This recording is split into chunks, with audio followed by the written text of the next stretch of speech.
Good day everyone, so welcome again to our mini vlog, and today we're going to feature this 200cc high-end version 2. Alright, so shoutout po pala kay Sir Jerry ng Sorsogon. Sir, nandito na yung unit mo at i-check na lang po natin. So sir, here's your key and also your remote. So dalawang piraso na po yan.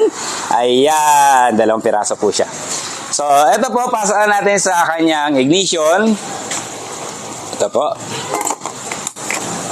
Then, brake tayo and push natin yung start button. Nandito lang po yung start button.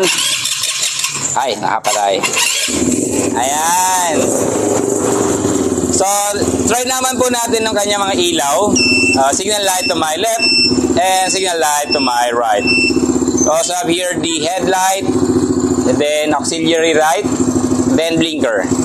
Ayan. Ayan. So, we also have here the hazard. Ayan, working po yung kanyang hazard. Ayan. So, pakita rin natin yung likod. Ayan, nag-hazard po siya.